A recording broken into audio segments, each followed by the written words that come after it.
Hoje nós damos continuidade então a uma série de reflexões e para isso, queridos, nós vamos abrir e começar a nossa reflexão em 2 Coríntios, capítulo 3, o versículo 18, que vai aparecer ali, por sinal, em duas versões. As versões nos ajudam às vezes a enxergar melhor, um ângulo diferente, nos ajudam às vezes a entender o que não entendemos numa versão, o que de repente entendemos em outra, principalmente nas mais modernas, que usam palavras mais modernas. Então nós vamos ler na versão tradicional que nós usamos, que é a ARA, Almeida Revista Atualizada, e depois na NVT, que é a nova versão transformadora. Então acompanhe atentamente a leitura da palavra. E todos nós, com o rosto desvendado, contemplando como por espelho a glória do Senhor, somos transformados de glória em glória na sua própria imagem, como pelo Senhor o Espírito. Agora na versão transformadora. Portanto, todos nós, dos quais o véu foi removido, podemos ver e refletir a glória do Senhor. E o Senhor, que é Espírito, nos transforma gradativamente a sua imagem gloriosa, deixando-nos cada vez mais parecidos com Ele. Oremos mais uma vez. Pai de amor, de bondade, glória ao Teu nome. Obrigado por estarmos na presença santa do Senhor. Obrigado por todo o investimento em nós. Obrigado, Deus, porque o Senhor aceita a nossa adoração. Nós que nascemos para adorar ao Senhor, assim como acabamos de cantar. Que o Senhor reine entre nós, também nós dizemos, e demonstra o Teu reinado através, Deus, desse momento, falar conosco através da Tua palavra. Ministra as nossas vidas, Pai. É pela Tua palavra que a igreja se orienta, a Tua palavra que a igreja é saudável, para a Tua palavra que a igreja avança. Então, fala conosco. Cala, Senhor Deus, profundamente no nosso coração a verdade santa da palavra do Senhor. O Espírito Santo de Deus, o mesmo que inspirou as Sagradas Escrituras, possa iluminar o nosso coração para entendermos, mas para praticarmos. Abençoa-nos, ó Deus. Fala conosco, essa é a nossa oração em nome de Jesus. Amém, Senhor. Meus queridos, assim como ignição, que foi a palavra que nós usamos no primeiro domingo, assim como convergência, que foi a palavra que nós usamos no segundo domingo, foram os assuntos dos dois primeiros domingos desse mês, a palavra reciclagem, que é o termo que nós vamos usar hoje, passou a ser muito utilizada nos dias atuais. Ignição, nós estudamos lá no primeiro domingo, é uma palavra que se tornou uma palavra da moda. Convergência também, e reciclagem também entra nesse rol. Então é uma palavra que entrou no nosso vocabulário. Hoje nós não temos nenhuma dificuldade com essa palavra, e uma prática que foi incorporada por todos nós, que por sinal é muito boa, importante e benéfica para o bem-estar da humanidade. Reciclar é inteligente, necessário, é fundamental. Mas o que é reciclagem? Então, reciclagem, queridos, é um processo de transformação para a reutilização. Simples assim. Uma definição muito simples. É um processo de transformação para a reutilização. Isso é reciclagem. É pegar um material que seria descartado, destruído, que iria para o lixo, que não teria utilidade nenhuma, e submeter a um processo de transformação que permitirá ter esse material uma nova utilidade. Isso é reciclagem. Ora, eu pergunto, queridos, não é isso que Deus fez conosco? Não é essa obra que Deus fez conosco?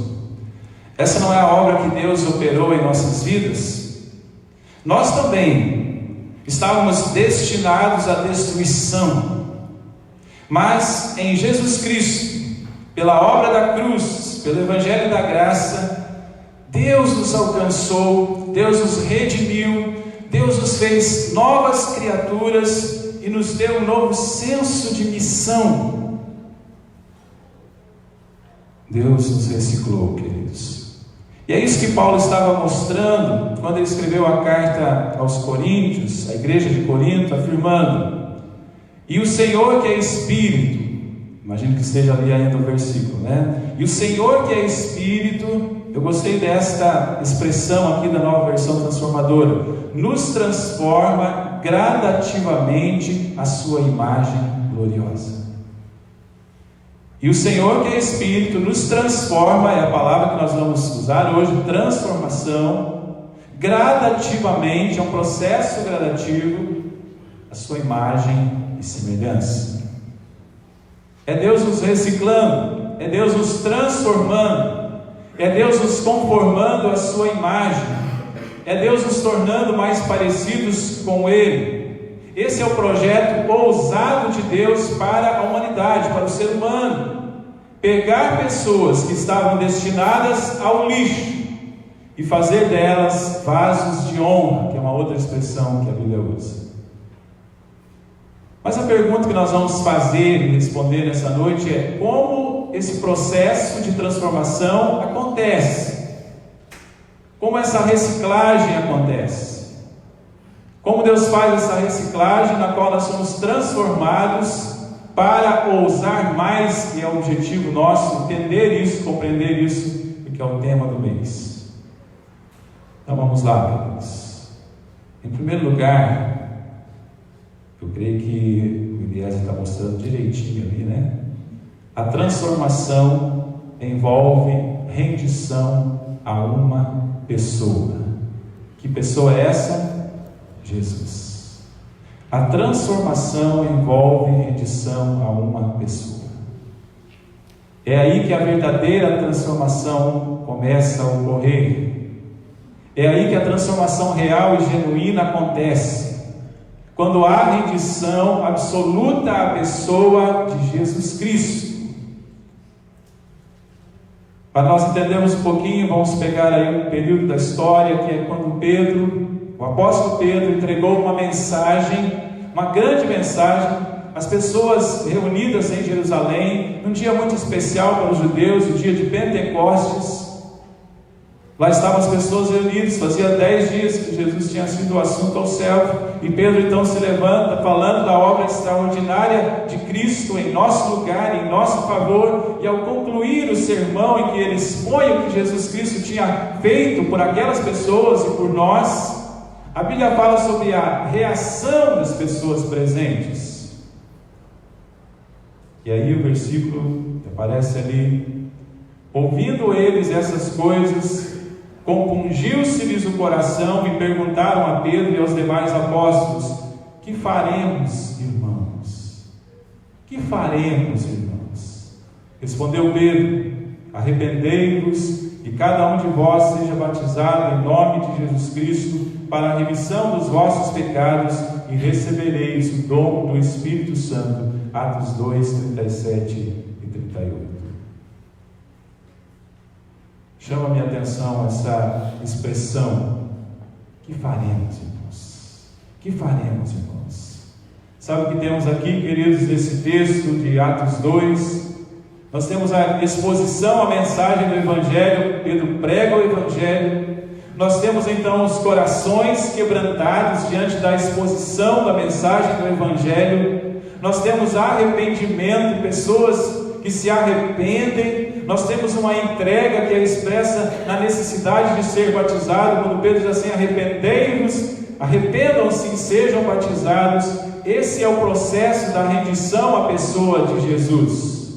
quando nós somos expostos ao Evangelho, quando os nossos corações também se quebrantam, talvez não façamos essa pergunta, que faremos, mas sintamos algo em nosso coração, e aí somos convidados ao arrependimento, à confissão dos nossos pecados, e nós nos entregamos, nos rendemos ao Senhor Jesus. Tudo isso é uma obra espiritual de Cristo no nosso coração. E é aí que a transformação acontece, a transformação real e verdadeira. Para ampliarmos um pouco esta compreensão e essa reflexão, quero dizer algumas verdades que são fundamentais e essenciais. Duas delas, dentro ainda dessa questão de render-se à pessoa de Jesus Cristo. Primeiro entenda a obra espiritual de Cristo. Entenda a obra espiritual de Cristo. Vejamos o que Paulo diz quando escreve aos Romanos: pois assim como por uma só ofensa veio o juízo sobre todos os homens para condenação, assim também por um só ato de justiça veio a graça sobre todos os homens para a justificação que dá vida. Romanos 5:18. Entenda a obra espiritual de Cristo. O que Cristo fez? Cristo pagou o preço do resgate. Cristo resolveu o problema fundamental do homem que se chama pecado. Cristo se ofereceu em sacrifício por nós. Cristo derramou o sangue que nós deveríamos derramar. Cristo morreu a morte que nós precisaríamos morrer. A obra de Cristo na cruz do Calvário opera uma transformação radical em nossas vidas. Tínhamos um coração petrificado. Quando nós olhamos para as Escrituras, nós entendemos qual é essa transformação radical. Tínhamos um coração petrificado, agora temos um coração amolecido. Éramos por natureza, diz a Bíblia, filhos da ira, agora somos filhos do seu amor. Estávamos nas trevas, agora estamos na luz. Não tínhamos alcançado misericórdia, é isso que Pedro vai falar, mas agora alcançamos misericórdia. Estávamos condenados, agora somos salvos. Éramos vistos como injustos, agora somos justificados.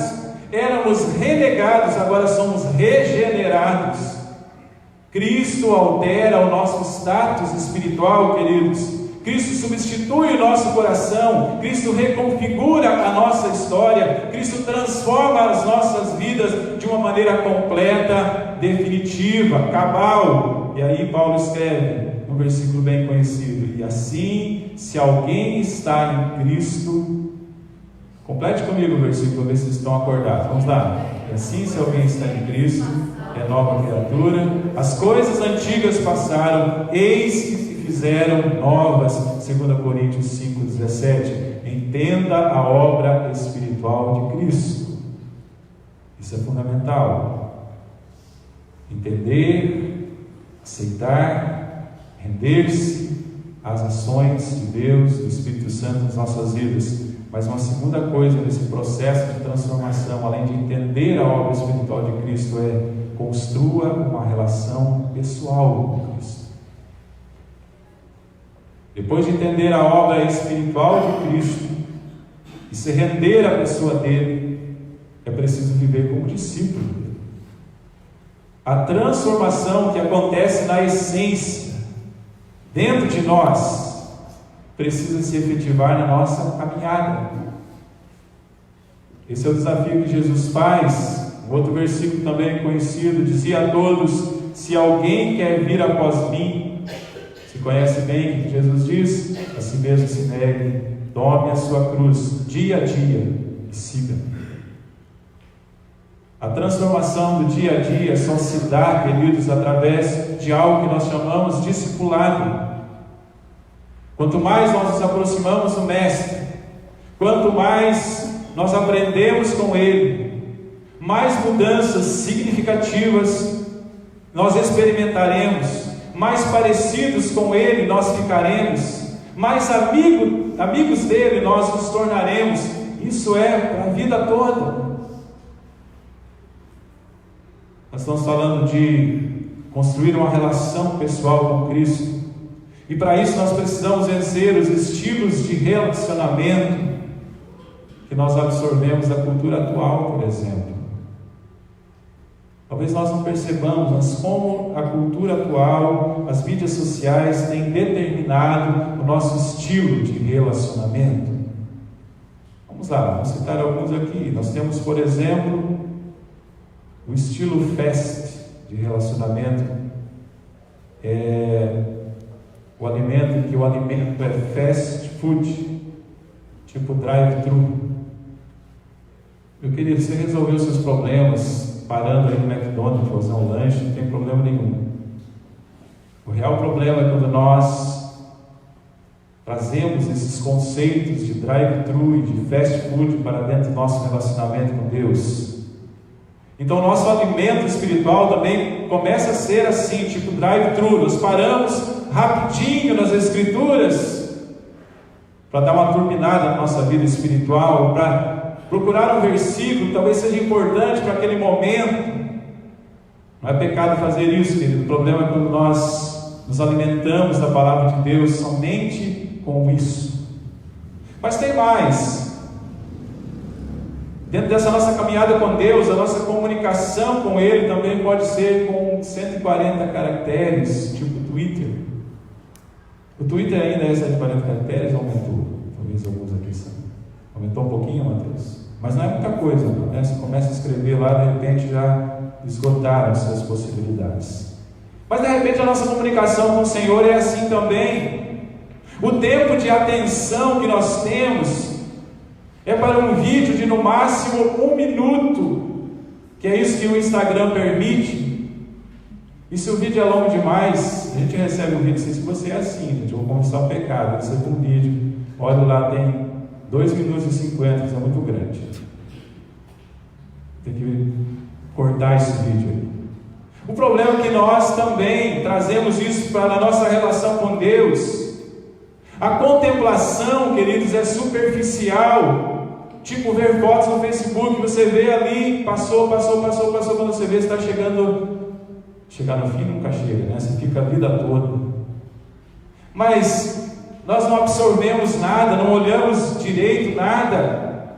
O compromisso é intermitente, tipo Snapchat, ou os stories aí do Instagram, do Facebook, do WhatsApp, que ficam por algum tempo e depois vão embora. A nossa relação com Deus não pode ser desse tipo, nem fast food, nem como coisas que a gente olha rapidamente, superficialmente.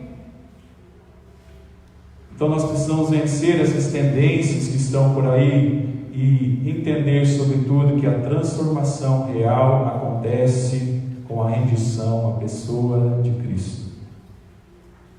Mas uma segunda coisa, vamos lá. Em segundo lugar, queridos, a transformação envolve obediência a um manual. Que manual é esse? A Bíblia. Então, rendição a uma pessoa que é Jesus e obediência a um manual que é a Bíblia. A transformação fundamental começa então com o encontro com Jesus. Nós afirmamos o primeiro ponto, rendição à pessoa de Jesus. Mas essa transformação progressiva, que nós comumente chamamos de santificação, implica em submissão à palavra de Deus. Se por um lado o encontro com Jesus faz de nós novas criaturas, alterando o nosso status espiritual, é isso que nós estamos afirmando. Por outro lado, é preciso abraçar o manual de Jesus, que vai redefinir o nosso modo de viver, alterando o nosso estilo vivencial. Então, uma coisa é seu status espiritual, que é transformado pela obra espiritual de Jesus Cristo, e outra coisa é o estilo vivencial, que é transformado à medida que você se conforma à vontade de Deus expressa na sua palavra. Por isso, um fator muito importante nesse processo de transformação é a convicção da autoridade das Escrituras. Nesse sentido, o verdadeiro discípulo é aquele que se submete à autoridade da Bíblia. Sem a aceitação da autoridade bíblica, não há verdadeira transformação, não há verdadeiros discipulado e não há verdadeira santificação. Quando o nosso discipulado é baseado em questionamento irreverente, Muitas vezes é assim que nós fazemos, questionamentos irreverentes. Será que é assim? Será que isso aqui vale para nós? Será que devemos obedecer? Será que isso aqui não é muito radical? Quando o discipulado é baseado em questionamento irreverente, não em submissão absoluta e completa à palavra de Deus, o resultado é um cristianismo anêmico, difuso, que muitas vezes nós temos hoje, contraditório e pouco influente. Então nós temos que resgatar a autoridade da palavra de Deus, a autoridade da Bíblia. E aí, queridos, nós vamos afirmar 3 coisas ali sobre a Bíblia, respondendo a pergunta: o que é a Bíblia? O que é a Bíblia? Nós vamos dizer primeiro que a Bíblia é o manual de onde vem o roteiro para a vida do discípulo. Isso é a Bíblia. É um roteiro em termos de princípios. É dela que nós extraímos o manual, o roteiro para a nossa vida em termos de princípios. É um roteiro em termos de valores, que determina os nossos valores. É uma cultura mutável, mas é imutável a palavra de Deus. É um roteiro em termos de relacionamentos, como nós nos relacionamos. A Bíblia é farta em nos instruir sobre isso. É um roteiro em termos de escolhas. É um roteiro em termos de decisões, como nós tomamos as nossas decisões. Precisamos ler a Bíblia, consultar a sabedoria de Deus, ouvir o Espírito. É um roteiro em termos de missão, como nós vamos fazer missão. É um roteiro em termos de projeto de vida. Todo projeto de vida nosso deve ser determinado, deve ser orientado pela palavra de Deus. Então, o que é a Bíblia? É esse roteiro para a vida do discípulo. Mas o que é a Bíblia? Uma segunda afirmação: a Bíblia é o livro que conta a grande e verdadeira história do mundo. Eu não sei se você já ouviu essa expressão colocada nesses termos. A Bíblia é o livro que conta a grande e verdadeira história do mundo. O pessoal que tem participado do discipulado tem ouvido bastante essa expressão, porque o discipulado é baseado nessa afirmação de que a Bíblia é o livro que conta a grande e verdadeira história do mundo. Uma expressão muito usada nos nossos dias é a metanarrativa, que dá sentido a tudo, que responde a todas as perguntas. E nesse sentido nós vemos que a Bíblia começa com uma revelação bombástica. Começa dizendo assim: no princípio criou Deus os céus e a terra. No princípio criou Deus os céus e a terra. A Bíblia começa assim, apresentando um Criador. Deus criou todas as coisas, respondendo à pergunta: quem criou? Quem fez todas as coisas? A Bíblia responde a pergunta: de onde nós viemos? A Bíblia responde a pergunta: o que foi que aconteceu de errado com o mundo, que é o pecado, que estragou tudo, o mundo perfeito que Deus havia criado? A Bíblia fala de um plano de redenção, Deus constituindo um povo, chamando Abraão, para dele tirar o Messias, Jesus, que seria o Redentor da humanidade. A Bíblia fala sobre a melhor forma de viver a vida aqui nessa terra. A Bíblia define o meu papel nessa grande história de Deus que Deus está construindo e que a Bíblia conta. Qual é o meu papel, como eu me encaixo, como eu me insiro nisso. E a Bíblia revela para onde nós vamos. A Bíblia conta a verdadeira história do mundo.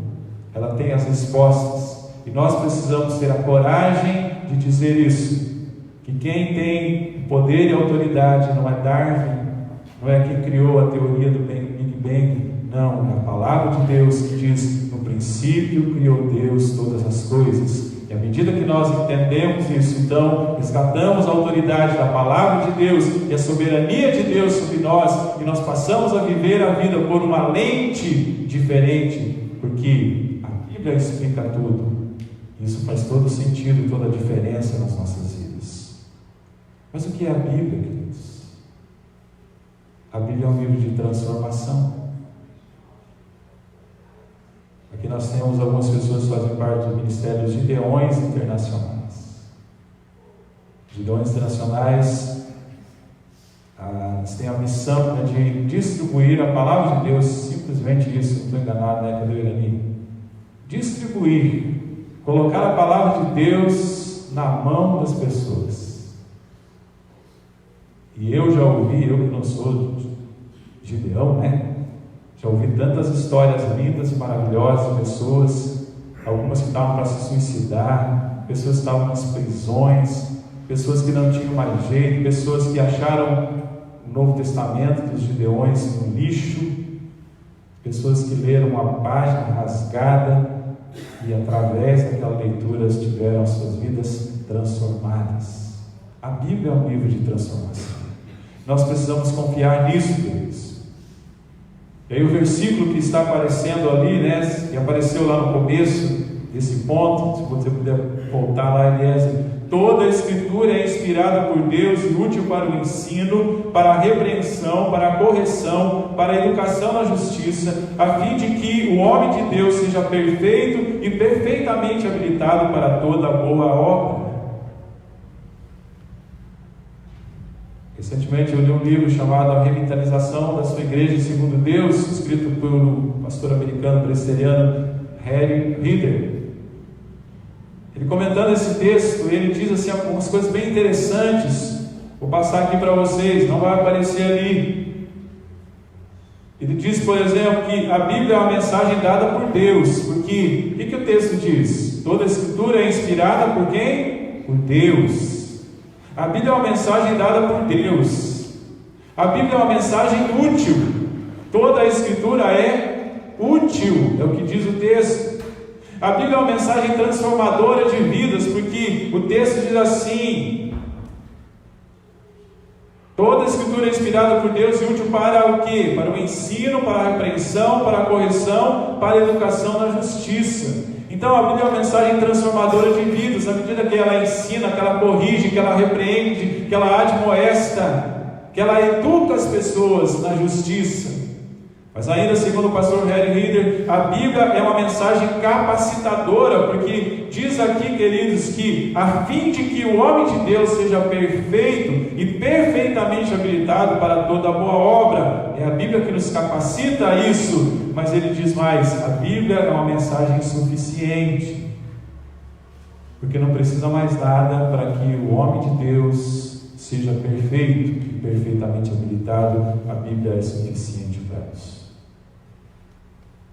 Para fechar esse ponto, eu creio que eu devo ter colocado ali uma expressão: a adequação da nossa vida aos princípios bíblicos, sob a direção do Espírito, para a glória de Jesus, produz a transformação, que é a palavra principal dessa noite, para que tenhamos um viver ousado e frutífero no mundo. Então, à medida que a gente adequa as nossas vidas aos princípios bíblicos, sendo dirigidos pelo Espírito e tendo essa intencionalidade de vir para a glória de Jesus, isso produz a transformação que é necessária para que a gente tenha esse viver ousado lá fora no mundo. Nós vamos lá em terceiro e último lugar. A transformação envolve capacitação por um poder, que é o poder do Espírito. Então, dentro desse processo de transformação, isso envolve rendição a uma pessoa, a pessoa de Jesus. A adequação da nossa vida ao manual, que é a Bíblia. E essa transformação envolve a capacitação por um poder sobrenatural, que é o poder do Espírito, o Espírito Santo de Deus. Então, nessa obra de reciclagem que produz verdadeira transformação das nossas vidas, o papel do Espírito Santo é fundamental. O verdadeiro discípulo de Jesus é empoderado. Essa é uma palavra também que está bem na moda, está quase se tornando já uma palavra que não existia em português, né? Existia só no inglês, mas já está empoderado por uma capacitação sobrenatural.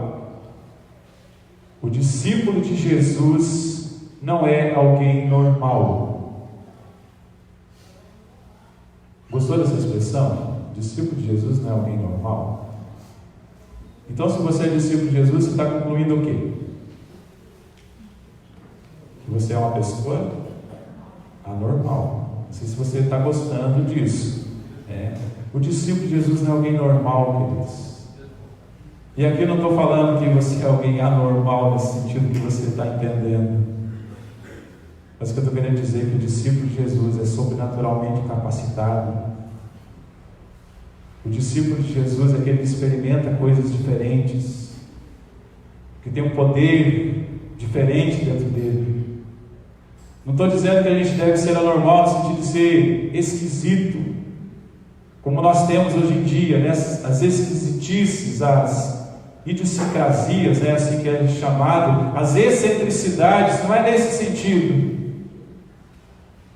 Mas o discípulo de Jesus é aquele que não é normal, porque tem um poder sobrenatural vivendo dentro dele e sobre ele. Então, quando Jesus começa a advertir seus discípulos sobre a sua partida, lá no final, né, quando ele senta para conversar com seus discípulos em João, ele diz assim: vocês não vão ficar sozinhos. E aí ele diz: eu rogarei ao Pai, e Ele vos dará outro Consolador, a fim de que esteja para sempre convosco. Aí os estudiosos vão dizer que no grego existem duas palavras para outro. Uma delas é bem conhecida no português, que é hétero, e a outra é allos. Hétero é para um outro totalmente diferente. Allos é para um outro, mas que é da mesma substância. E quando Jesus diz: eu mandarei um outro Consolador, ele usa essa palavra allos, quer dizer, vou mandar alguém da mesma natureza, da mesma substância. Eu vou mandar alguém que é Deus, assim como eu. E vocês não vão ficar sozinhos. Então, que tipo de poder o Espírito Santo nos traz que gera transformação? Já que esse processo de transformação exige essa conformação a esse poder, esse empoderamento do Espírito Santo. Então, que tipo de poder o Espírito Santo nos traz que gera transformação? Nós vamos falar sobre 3 e encerrar. Vamos lá. Primeiro, é o poder para mudar. O Espírito Santo concede a nós esse poder para mudar. O Espírito Santo é quem opera dentro de nós aquela transformação ou as transformações nos aspectos práticos da nossa vida. É o Espírito Santo quem opera em nós o poder para a mudança de hábitos, por exemplo, poder para a mudança de conduta, poder para a mudança de pensamentos, poder para a mudança de prioridades, poder para a mudança de padrões, poder para a mudança no nosso temperamento. É o Espírito Santo que opera essas transformações. Quando o Espírito Santo vem habitar dentro do nosso coração, ele traz para dentro de nós, por exemplo, o fruto do Espírito, subjugando as obras da carne. Nós já sabemos isso aí de cor e salteado, mas vou trazer isso para ilustrar isso. Nós estamos falando de poder para mudar. Então, algumas coisas entram e algumas coisas saem. Esse é o processo de mudança. O que deve sair? Eu vou ler para você, acho que não coloquei esse texto ali, mas olha: as obras da carne são conhecidas e são. Quando o Espírito Santo começa a operar esse processo de mudança, o que tem que sair? Prostituição, impureza, lascívia, feitiçarias, inimizades, porfias, ciúmes, iras, discórdias, dissensões, facções, invejas, bebedices, glutonarias e coisas semelhantes a essas. 14 coisas são citadas aqui. Você tem que sair. Quando o Espírito Santo vai operando esse poder de mudança no nosso coração, aí o que tem que entrar? Mas o fruto do Espírito é amor, alegria, paz, longanimidade, benignidade, bondade, fidelidade, mansidão, domínio próprio. Contra essas coisas não há lei. Então é assim que o Espírito Santo opera mudança nas nossas vidas. Algumas coisas saem, as obras da carne. algumas coisas entram, o fruto do Espírito, e aí nós somos pessoas transformadas. Mas o Espírito Santo também opera em nós o poder para testemunhar. E esse é um versículo muito conhecido que nós vamos citar agora, que é: eis que envio. Aliás, antes de citar o versículo, deixa eu caminhar de uma forma diferente. O Espírito Santo, queridos, nos foi dado como um poder essencial para testemunhar. Testemunhar o que? As santas verdades do Evangelho. E por isso ninguém pode dizer: eu não sei, eu não posso, eu não consigo, porque é o Espírito Santo que vai suprir as nossas deficiências. Se a gente está dizendo assim: não, eu sou tímido demais, então você está dizendo que o Espírito Santo não tem poder para transformar você. Por isso nós precisamos operar no poder do Espírito, e aí Ele vai nos conduzir a fazer o que nós, por nós mesmos, não conseguiríamos. Por isso que eu digo que o discípulo de Jesus não é uma pessoa normal, porque ele é capacitado por um poder sobrenatural. Mas então, é interessante a gente pensar sobre duas coisas que Jesus fala antes dele subir aos céus, depois de ressuscitado.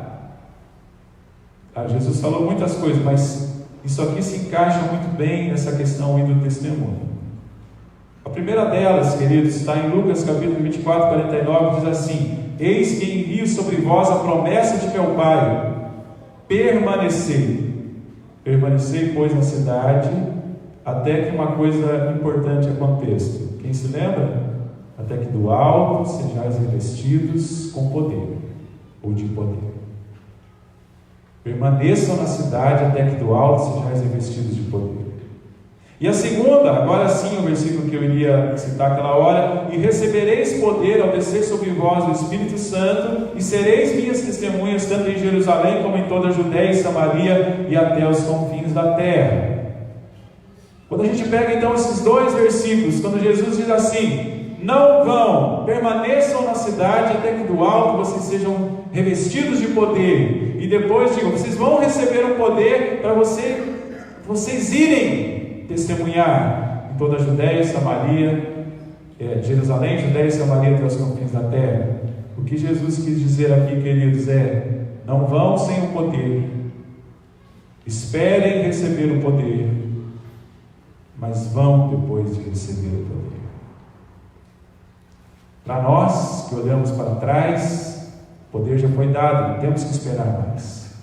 Então o Espírito Santo nos capacita.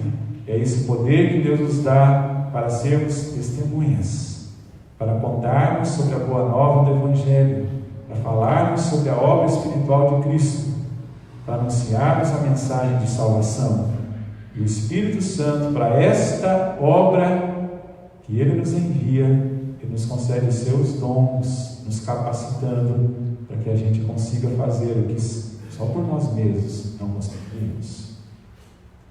Mas finalmente, para terminar dentro do tema que nós temos falado, o Espírito Santo nos dá o poder para ousar, poder para mudar, poder para testemunhar, mas também poder para ousar. Quando Paulo escreve a sua segunda carta a Timóteo, diz assim, dois versículos bem conhecidos: por esta razão, pois, te admoesto que reavives o dom de Deus que há em ti pela imposição das minhas mãos. Porque Deus não nos tem dado espírito de covardia, mas de poder, de amor e de moderação. 2 Timóteo 1, 6 e 7. O Espírito Santo nos capacita a sermos ousados, queridos. O verdadeiro crente não pode ter um espírito tímido, passivo e covarde, porque o Espírito Santo de Deus o chama, o capacita e o impulsiona para ser ativo, corajoso e ousado. Eu vou repetir essa construção, queridos. O verdadeiro crente não pode ter um espírito com três coisas: passivo, tímido e covarde. Porque o Espírito Santo de Deus faz três coisas: Ele chama, Ele capacita e Ele impulsiona. para nós sermos mais 3 coisas: ativos, corajosos e ousados. É o Espírito Santo de Deus, através do seu poder, que faz isso.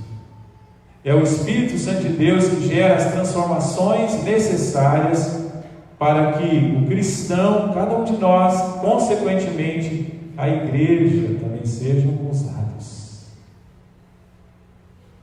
Mas eu termino dizendo que Jesus é o grande exemplo de ousadia. Ele ousou vir nos salvar.